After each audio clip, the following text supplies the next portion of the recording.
नमस्कार साथियों, मैं अनुष्का एक बार फिर से आप सभी का बहुत बहुत स्वागत और अभिनंदन करते हैं आपके अपने YouTube चैनल साहित्य सहपाठी में।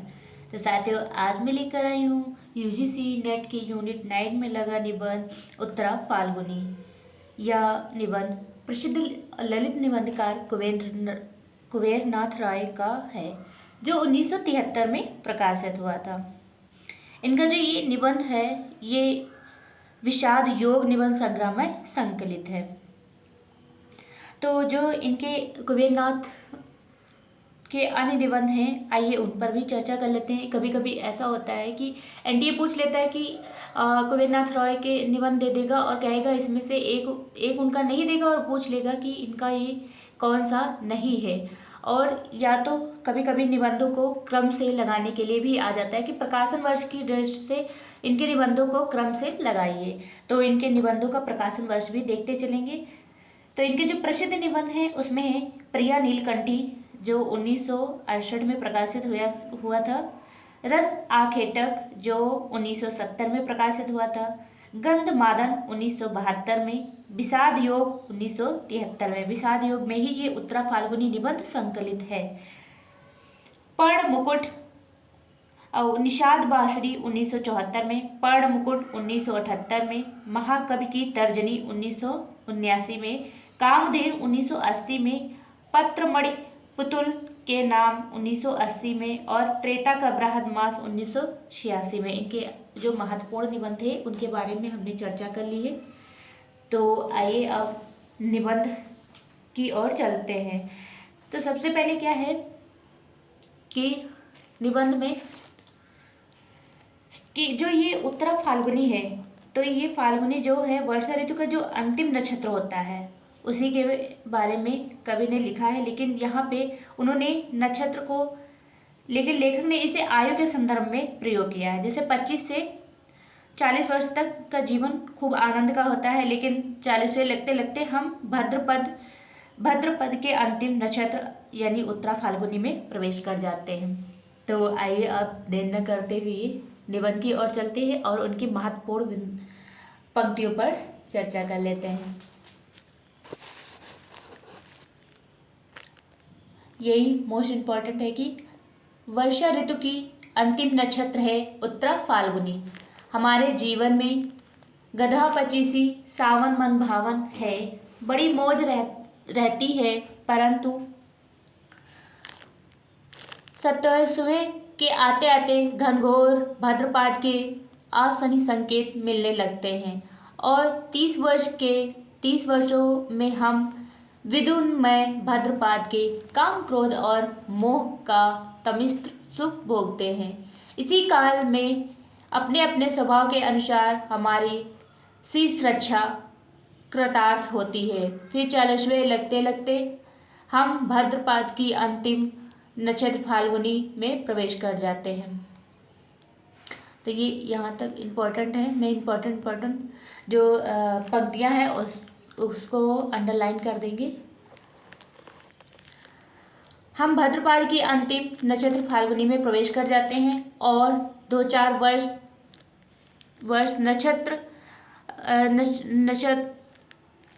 वर्ष बाद अर्थात उत्तरा फाल्गुनी के अंतिम चरण में जरा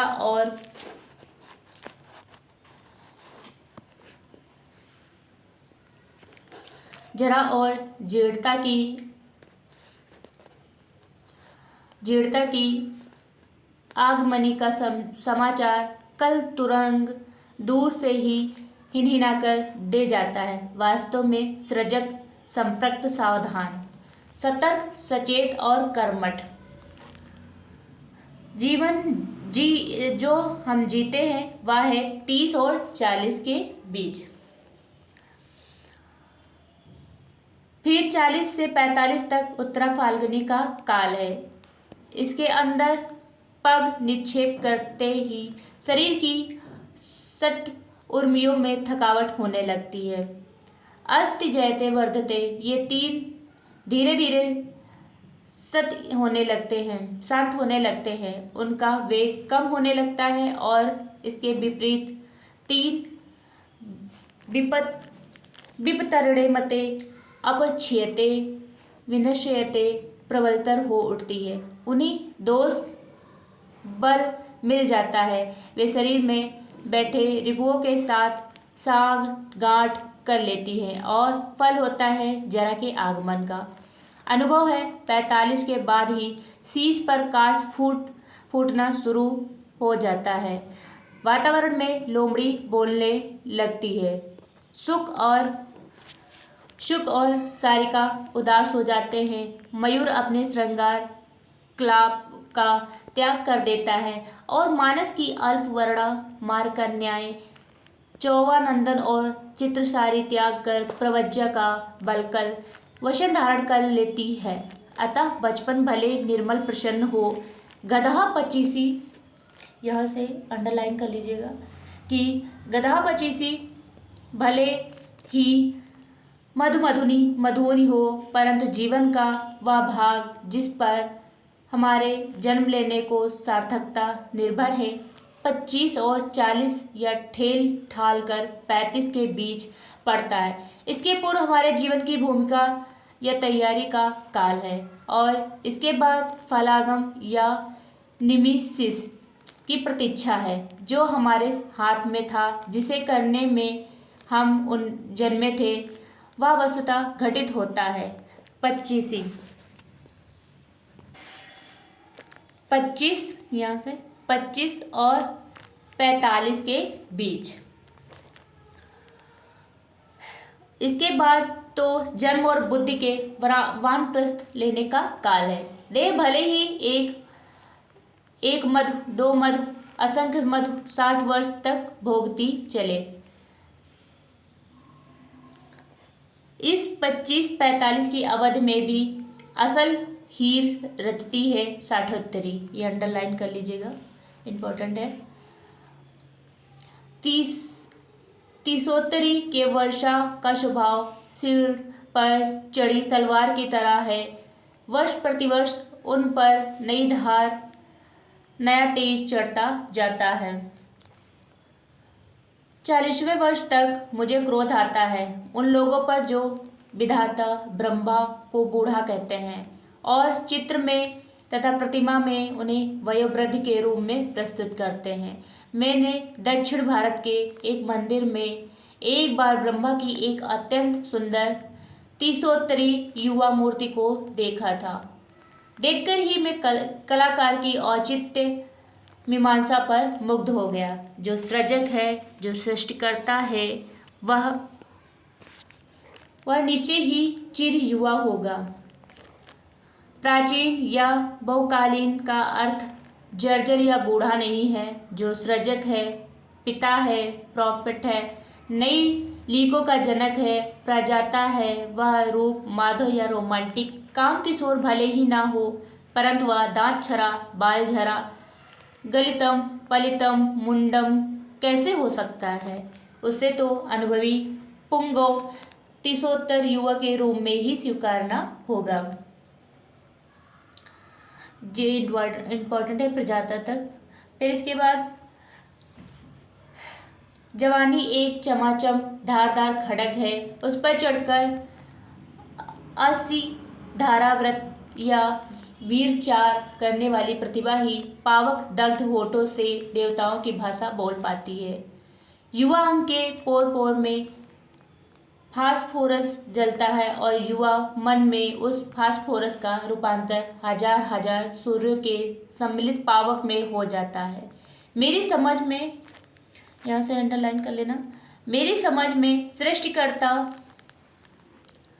की, कवि की, विप्लव नायक की, सेनापति की, सूरवीर की, विद्रोही की कल्पना श्वेत केश वृद्ध के रूप में नहीं की जा सकती है। अतः प्रजापति विधाता को सदैव 30 वर्ष के पट्टे सुंदर युवा के सुंदर रूप में ही कल्पित करना समाचीन है। ये इम्पोर्टेंट है लाइन।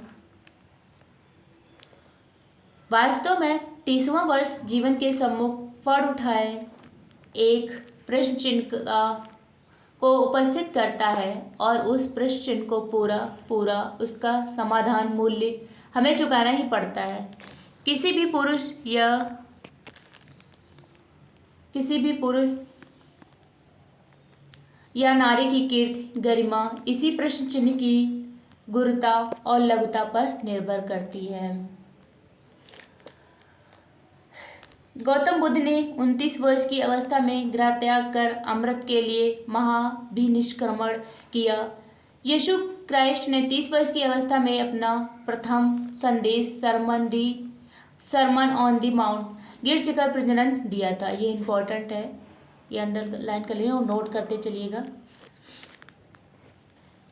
और 33वें वर्ष में उन्हें सलीब पर चढ़ा दिया गया।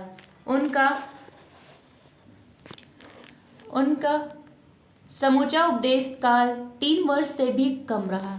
वाल्मीकि के अनुसार रामचंद्र जी को भी 30 वर्ष के आसपास ही वास्तव में 27 वर्ष की वयस में वनवास हुआ था। उस समय सीता की आयु 18 वर्ष की थी और वनवास के 13वें वर्ष में अर्थात सीता के 30वें पार करते करते ही सीताहरण की ट्रेजिडी घटित हुई थी। अतः 30वां वर्ष सदैव वर्ण के महामूर्ति के रूप में आता है और संपूर्ण दशक उस वर्ण और तेज के दाह में अवशिष्ट रहता है। 30उत्तर दशक जीवन का घनघोर कुरुक्षेत्र है, ये अंडरलाइन कर लीजिएगा। कुरुक्षेत्र है कहाँ? उस समय सीता की आयु 18 वर्ष से अंडरलाइन कर लीजिएगा और यहाँ से अंडरलाइन कर लीजिएगा। ये मोस्ट इम्पॉर्टेंट है, कुरुक्षेत्र तक। फिर यह काल गधा पचीसी के विपरीत, ये भी इम्पोर्टेंट ही है, पचीसी के विपरीत एक क्षुरधार काल है जिस पर चढ़कर पुरुष या नर नारी अपने को आविष्कृत करते हैं, अपने मर्म और धर्म के प्रति अपने को सत्य करते हैं तथा अपनी अस्तित्वगत महिमा उद्घाटित करते हैं तथा कम से कम ऐसा करने का अवसर तो अवश्य पाते हैं। उद्घाटित करते ही यह इम्पोर्टेंट है यहाँ तक।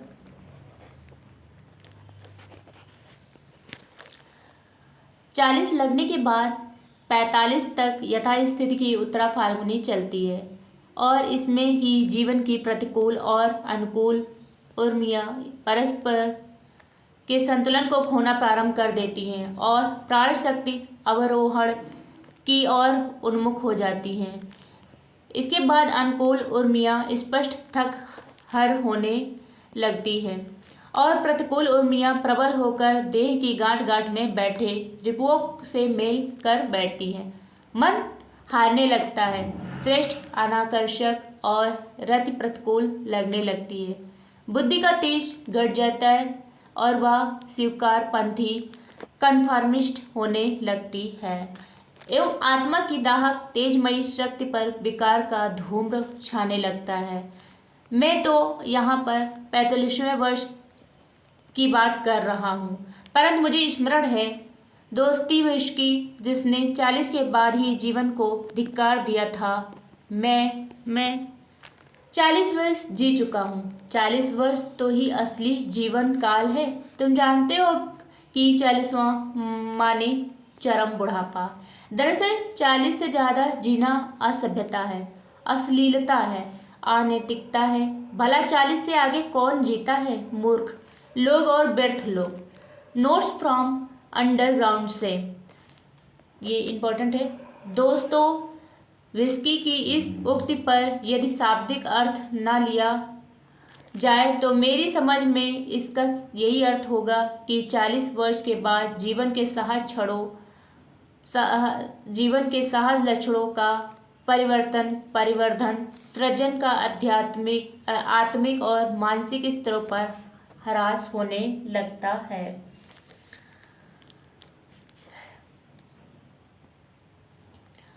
पर मैं साठा तब पाठा की उक्ति वाली, ये इम्पोर्टेंट है, तब पाठा की उक्त वाली गंगा के कछार का निवासी हूँ। इसी से इस अवधि को 5 वर्ष से आगे बढ़ाकर देखता हूँ। यद्यपि दोस्तोयेव्स्की की मूल थीसिस मुझे सही लगती है। ये यहाँ तक इम्पोर्टेंट थी। शक्ति क्षय की प्रक्रिया 40 के बाद ही प्रारंभ हो जाती है, यद्यपि वह अस्पष्ट रहती है। अब यहाँ से नोट करिएगा, ये अंडरलाइन कर लीजिएगा। मैं इस समय 1972 ईस्वी अपना 38वां पावस झेल रहा हूँ। पूर्वा फाल्गुनी का विकारग्रस्त यौवन जल पी पी कर मैं विक्षिप्त से भी आगे एक पग विक्षिप्त हो चुका हूँ और शीघ्र ही मूढ़ होने वाला हूँ।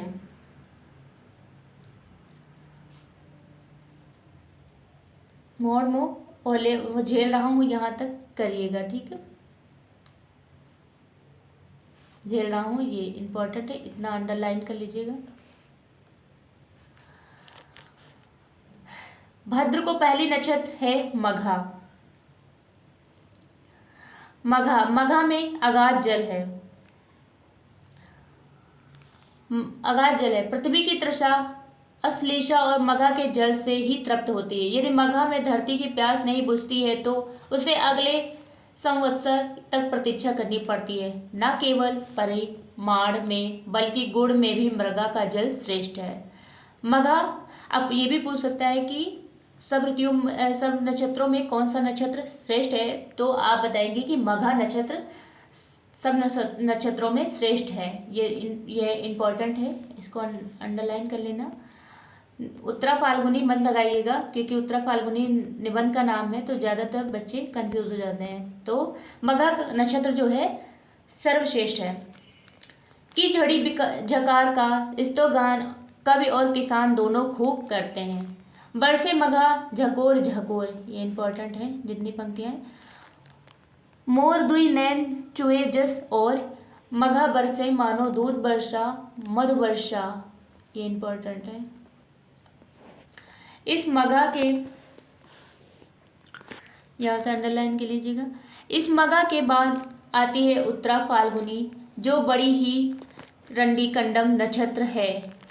इसका पानी फसल जायदाद के लिए हानिकारक है। इंपॉर्टेंट है, अंडरलाइन कर लीजिएगा कि किस नक्षत्र का पानी फसलों के लिए हानिकारक है, तो मघा नक्षत्र का पानी, ये वो पूर्वी फाल्गुनी जो है, पूर्वा फाल्गुनी जो नक्षत्र है ही है। उत्तर भारत में बाढ़ वर्षा का भय भी सर्वाधिक इसी नक्षत्र काल में रहता है। इसी से उत्तर भारतीय गंगा तीरी किसानी इसे एक कीर्तिनाशा कर्मनाशा नक्षत्र मानते हैं।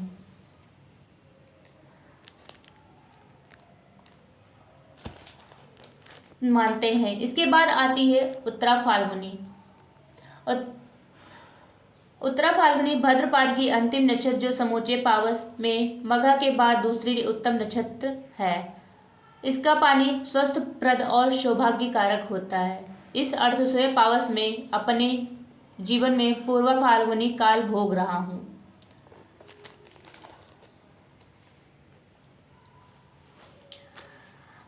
यद्यप साथ ही साथ द्वार पर उत्तरा फाल्गुनी का आगमन भी देख रहा हूँ। 40 आने में अब कितनी देर है।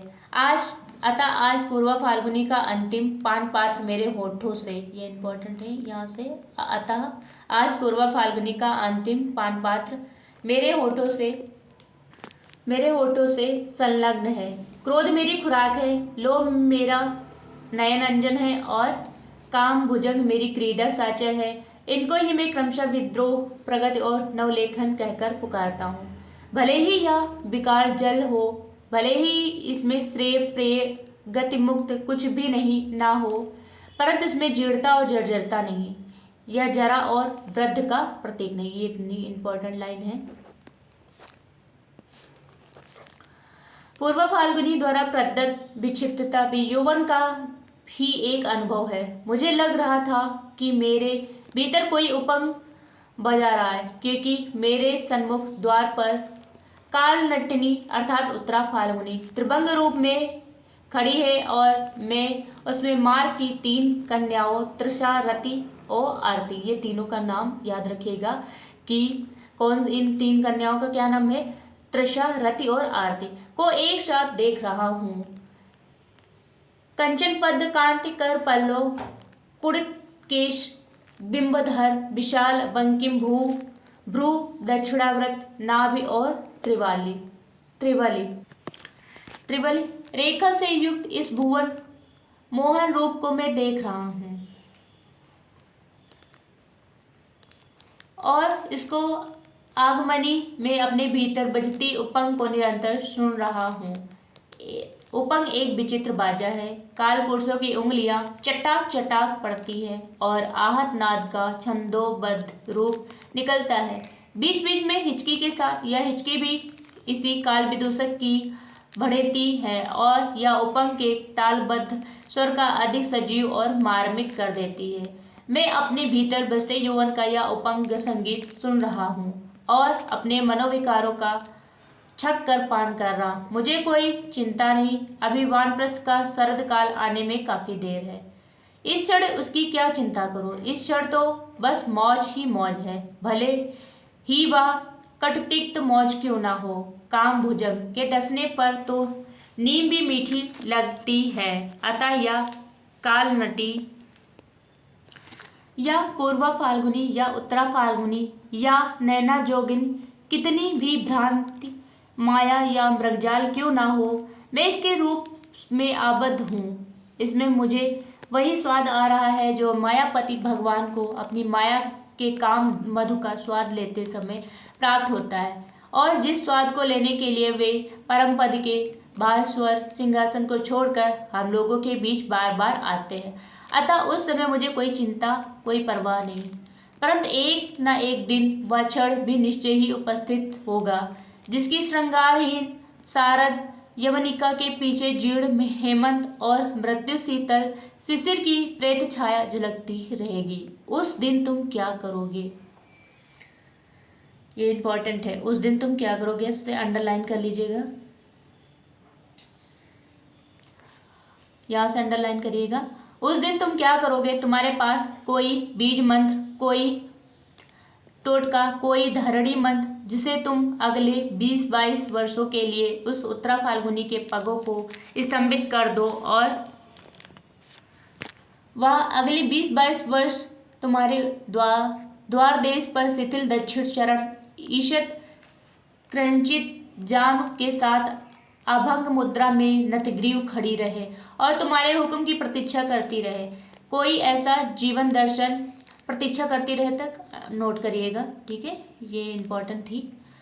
कोई ऐसा जीवन दर्शन, ऐसा सिद्धचार, ऐसी काया सिद्धि जिससे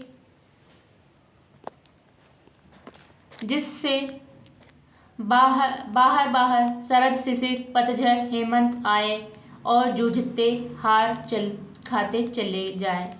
परंतु मनस की द्वार देहरी पर यह उत्तरा फाल्गुनी ये इंपॉर्टेंट है, उत्तरा फाल्गुनी 60 वर्ष की आयु तक बनी रहे। कितनी आयु तक, 60 वर्ष तक।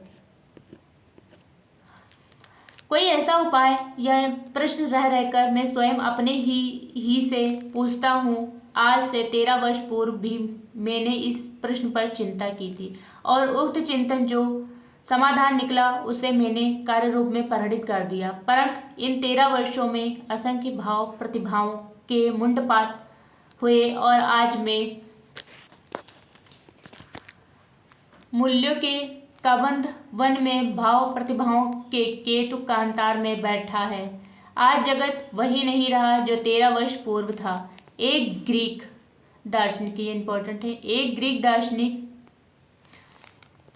की उक्ति है कि एक नदी में हम दोबारा हाथ नहीं डाल सकते क्योंकि नदी की धार क्षण प्रतिक्षण और होती जा रही है। इंपॉर्टेंट है यहाँ तक।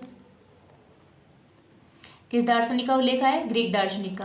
काल प्रवाह भी एक नदी है और इसकी भी कोई बूंद स्थिर नहीं है। अतः शताब्दी के 8वें दशक के इस प्रथम चरण में मुझे इस प्रश्न को पुनः पुनः सोचना है, कैसे जीर्णता या जड़ों को यदि संपूर्णता जीतना संभव हो तो भी फांकी देकर यथासंभव दूरी तक वंचित रखा जाए। कैसे अपने दैहिक यौवन को नहीं तो मानसिक यौवन को ही निरंतर धारदार और चिरंजीवी रखा जाए। उस दिन तो मैंने सीधा उत्तर ढूंढ निकाला था। ययाति की तरह पुत्रों से यौवन उधार लेकर, अर्थात मैं कोई नौकरी ना करके कॉलेज ये याद से अंडरलाइन कर लीजिएगा। ये याद की तरह पुत्रों से यौन उधार लेकर अर्थात कोई नौकरी न करके कॉलेज अध्यापन करो तो मुझे 55 या 60 वर्ष तक की आयु तक युवा शिष्य शिष्याओं के मध्य वास करने का अवसर सुलभ होगा। यहाँ तक अंडरलाइन कर लीजिएगा। मैं इनका आशा आकांक्षा उत्साह साहस उद्यमता आदि से वैसे ही अनुप्राणित और अवशिष्ट रहूंगा जैसे चुंबकीय आकर्षण क्षेत्र में पड़कर साधारण लोहा भी चुंबक बन जाता है। परंतु विगत दशक के अंतिम 2 वर्षों में जब मेरे ये बालखिल्य सहचरगढ़ छिन्नमस्ता राजनीति के रंगरूट बनने लगे तब इन्होंने मेरे गुरुओं में कौन से हैं? गांधी, विवेकानंद, विद्यासागर, आशुतोष, ये चारों के नाम याद करिएगा रखिएगा की प्रतिमाओं का एवं उनके द्वारा प्रतिपादित नए दार्शनिकों ने कहना प्रारंभ किया कि अध्यापक और छात्रों के बीच श्रेणी शत्रुओं का संबंध, क्योंकि अध्यापक भी स्थापित व्यवस्था का अंग है। ये मोस्ट इम्पोर्टेंट है। और व्यवस्था का भंजन ही श्रेष्ठतम पुरुषार्थ। तब देश में घटित होती हुई इन घटनाओं पर विचार करके और क्रांति तथा नई पीढ़ी के दार्शनिकों, ये इम्पोर्टेंट है यहाँ से, और ये व्यवस्था का भंजन श्रेष्ठता पुरुषार्थ है। तब देश में घटित होती हुई इन घटनाओं पर विचार करके और क्रांति तथा नई पीढ़ी के दार्शनिकों तथा हिबर्ट मार्क्यूज, चे गुवेरा, ब्रेंडिक कोहन आदि इन दार्शनिकों के नाम याद रखना है कि चिंतन धारा से यथासंभव अल्प स्वल्पे परिचय पाकर के मैं इस निष्कर्ष पर पहुंचा हूं कि इन अपने भाइयों और अपने हृदय के टुकड़ों के साथ जो आज छिन्नमस्ता राजनीति में रंगरूट हैं, कुछ ही दूर तक अर्धरास्ते ही जा सकता हूँ। विविध प्रकार के नारों से आक्रांत ये नई पुरुरवा का शब्दार्थिक अर्थ है रवो, आवाजों या नारों से आक्रांत या पूरित पुरुष। ये याद पुरानी पीढ़ी का प्रतीक है तो पुरुरवा नई पीढ़ी का। यदि मुझे यौवन उधार देंगे भी तो बदले में मुझे भी कबंध में रूपांतर होने को कहेंगे और मैं कैसे अपना चेहरा, अपनी आत्मसत्ता, अपना व्यक्तित्व त्याग दूं। छिन्नमस्त पुरुष बनकर यौवन लेने से क्या लाभ? बिना मस्तक के बिना अपने निजी नयन मुख कान के इस उधार प्राप्त यौवन नव यौवन का नया अर्थ होगा। रूप रस गंध और गान से वंचित रह जाऊंगा। केवल सिन्नदर वाला व्यक्तित्व लेकर कोई जीवन यौवन भोगना चाहेगा? कम से कम बुद्धिजीवी तो नहीं। आत्मार्थ पृथ्वी त्यजते। अतः मुझे चिर यौवन को इन शिष्यों पुरुरावों की नई पीढ़ी से दान के रूप में नहीं लेना है।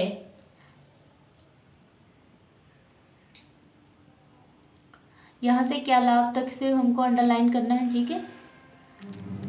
फिर 13 वर्ष से पहले का चिंतन समाधान आज व्यर्थ सिद्ध हो गया।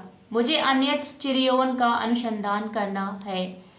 कहीं न कहीं मेरे ही अंदर अमृता कला की गांठ होगी, उसे ही मुझे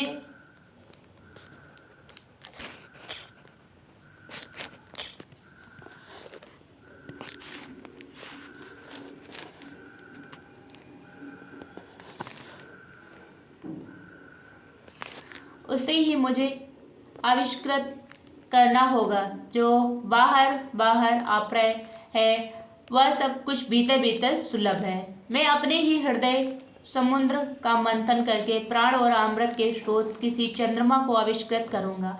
13 वर्ष पुराना समाधान आज काम नहीं आ सकता। मैं मानता हूँ कि समाज और शासन में शब्दों के व्यूह के पीछे एक कपट पाला जा रहा है। मैं बालखिल्यों के क्रोध की सार्थकता को स्वीकार करता हूँ, पर साथ ही छिन्नमस्ता शैली के सस्ते रंगाल और आत्मघाती समाधान को भी मैं बेहिचक बिना सील मुरव्वत के स्वीकार करता हूँ। अपना मस्तक काटकर स्वयं उसी का रक्तपान तत्राचार वीराचार हो सकता है, परंतु यह न तो क्रांति है और न समर। पुरानी पीढ़ी का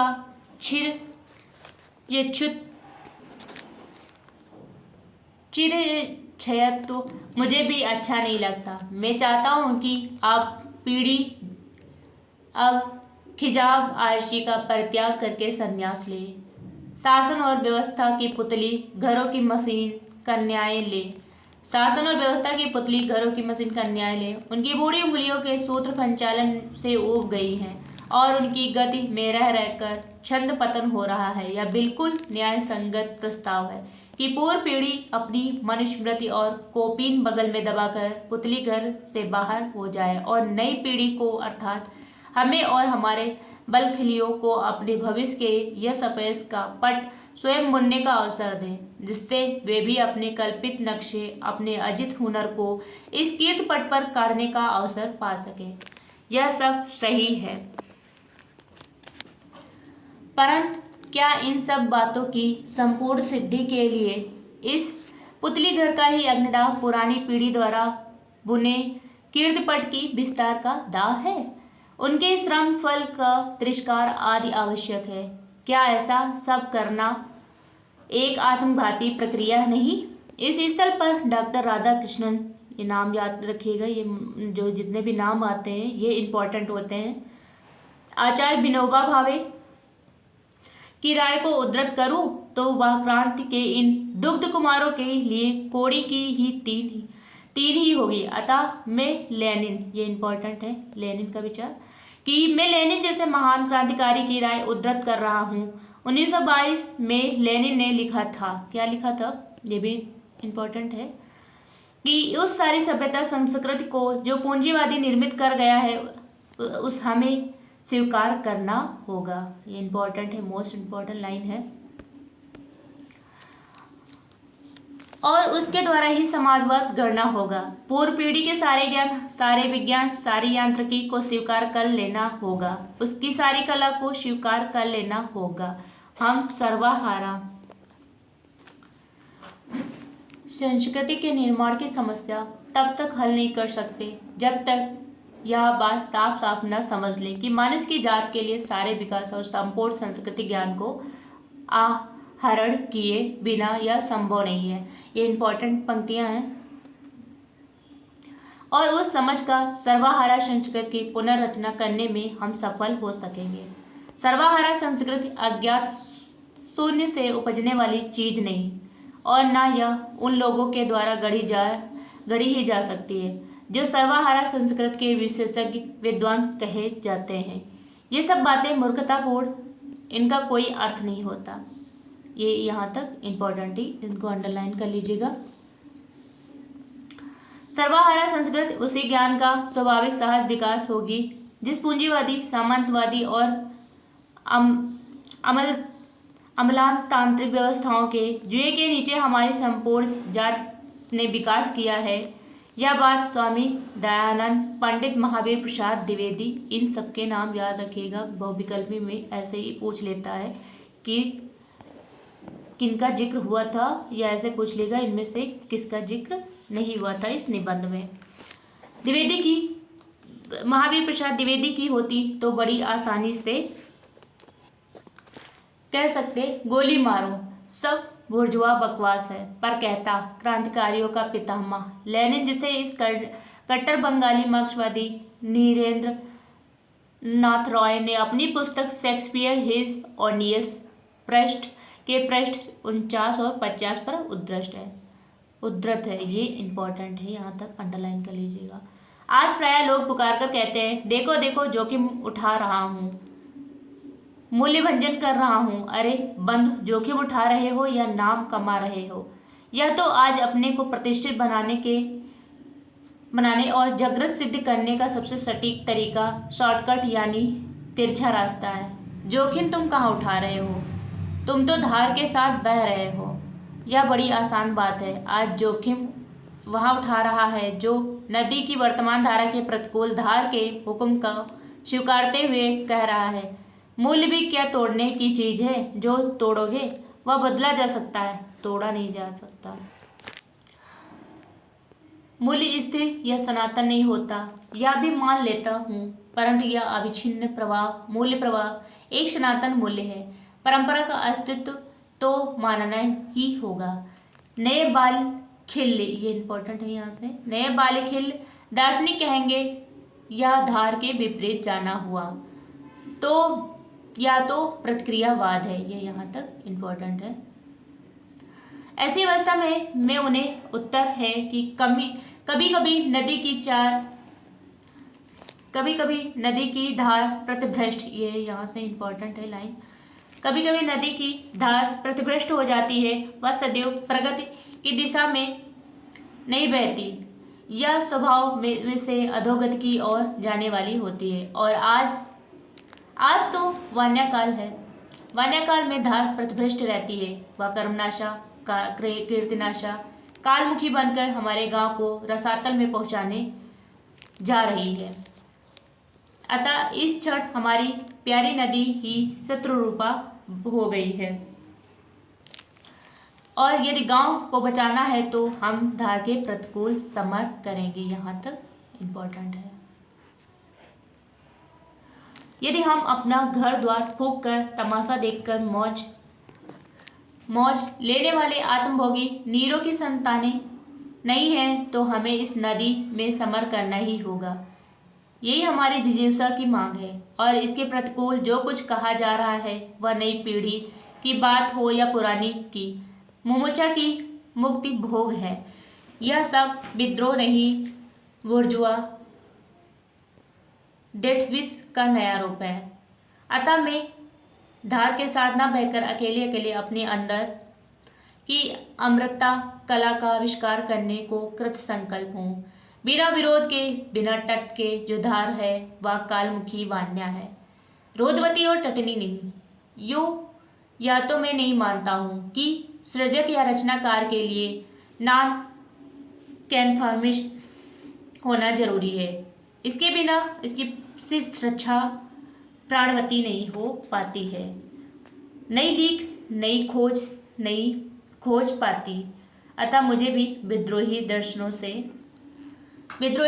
से अपने आप को किसी न किसी रूप में आजीवन संयुक्त रखना ही है। अतः लेखक होने के नाते, यहाँ से इम्पोर्टेंट है, अतः लेखक होने के नाते मेरी यही नियत है, और इस तथ्य को स्वीकार करने का अर्थ है अपनी शीर्षिका की सारी संभावनाओं का अवरोध। परंतु लेखक, कवि या किसी भी साहित्येतर क्षेत्र में सृजक या विधाता को यह बात भी गांठ में बांध लेनी चाहिए कि 100% अस्वीकार या नॉन कन्फर्मेशन से भी रचना या सृजन असंभव हो जाता है। पुराने के अस्वीकार से ही नए का आविष्कार संभव है, या कुछ हद तक ठीक है, परंतु नए भावों या विचारों के उद्यम के बाद उपकरण या अभिव्यक्ति के साधन का प्रश्न उठता है, और इसके लिए नॉन कन्फर्मेशन को त्याग कर 75% पुराने उपकरणों में से ही निर्वाचित संशोधित करके कुछ को अस्वीकार कर लेना होता है। रचना की आइडिया के स्वीकार के लिए तो अवश्य विद्रोही मन चाहिए, परंतु रचना का कार्य प्रोसेस आइडिया के आविष्कार के साथ ही समाप्त नहीं हो जाता। रचना प्रक्रिया में स्वीकारवादी मन की भी उतनी ही आवश्यकता है, अन्यथा आइडिया या ज्ञान का क्रिया में रूपांतर संभव नहीं। अतः प्रत्येक सृजक या विधाता जीवन के चाहे जिस क्षेत्र की बात हो, विद्रोही और स्वीकारवादी दोनों साथ ही साथ होता है। 100% अस्वीकार के फैशनेबल दर्शन के प्रति मेरा आक्षेप यह भी है कि यह एक स्वयं आरोपित नो एग्जिट द्वारा यह वातायन रहित अवरुद्ध कक्ष है। इसको लेकर बहुत आगे तक नहीं जाया जा सकता। यह दर्शन विषय और विधा दोनों की नकारात्मक सीमा बांधकर बैठा है, और इसके द्वारा अपने स्व को भी पूरा नहीं पहचाना जा सकता। तो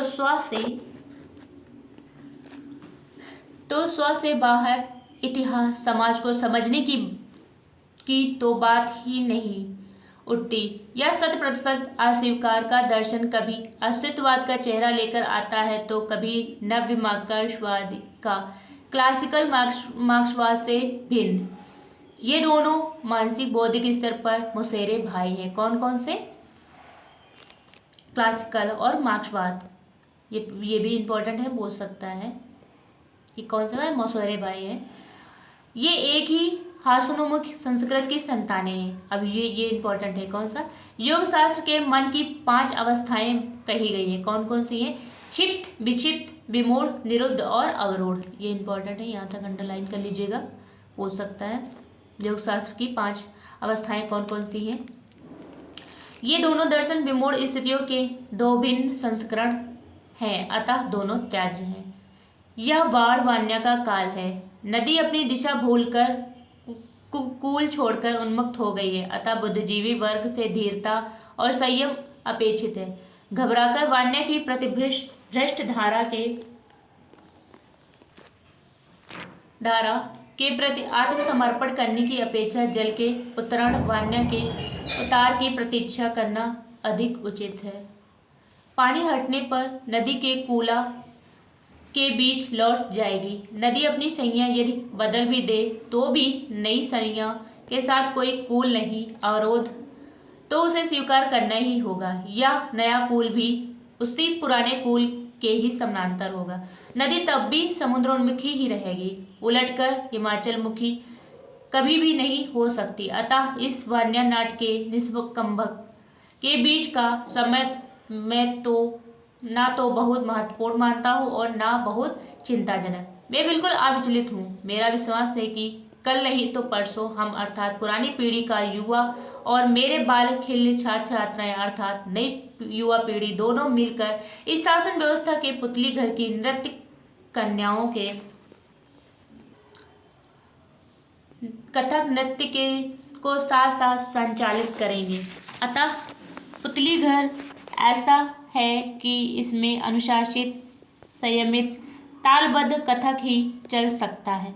अन्यथा जरा भी छंद पतन होने पर कोई न कोई भयावह पुतली एक ही झपट्टे की हड्डी दांत तक का भक्षण कर डालेगी, क्योंकि इन पुतलियों में से कोई विष कन्याएं भी हैं। अतः अब यहाँ से इम्पोर्टेंट है, अंडरलाइन कर लीजिएगा। अतः मैं चेष्टा करूँगा कि अपने अंदर की अमृता कला का आविष्कार करके इस उत्तरा फाल्गुनी काल को 20-22 वर्ष के लिए अपने अंतर में स्थिर अचल कर दो। बाहर चाहे शरद बहे या निदाग हूक करे, तब मैं अपने बालखिल सहचरों के साथ व्यवस्था की इन पुतलियों का छंदोबद्ध नृत्य भोग सकूंगा। और एक दिन वह भी आएगा जब कोई चिल्लाकर मेरे कानों में कहेगा, 5 o'clock, 5 बज गए हैं। कोई मेरे शीश पर घंटा बजा जाएगा, कोई मेरे हृदय में बोल जाएगा, बहुत हुआ, बहुत भोगा, अब नहीं। अब अहम अमृतम इच्छामि, अहम वानप्रस्थम चरिष्यामि। और अब मैं व्यवस्था के पुतली घर की इन यंत्र कन्याओं से माफी मांगकर उत्तर पुरुष की जय जयकार बोलते हुए मंच से बाहर आ जाऊंगा और अपने को विसर्जित कर दूंगा। लोककारण्य में खो जाऊंगा। अपरिचित वृक्षोपम अवसर प्राप्त रिटायर्ड स्थाणुओं के महाकांतार में, पर अभी नहीं। अभी तो मैं विश्वेश्वर साण की तरह जवान हूँ। ये इम्पोर्टेंट है। तो यहीं पर इस निबंध का अंत होता है। मिलते हैं, हम अगला निबंध लेकर के आएंगे। मिलते हैं नेक्स्ट वीडियो में। तब तक के लिए नमस्कार। अगर वीडियो अच्छा लगा हो तो प्लीज़ लाइक कर दीजिएगा और शेयर भी कर दीजिएगा।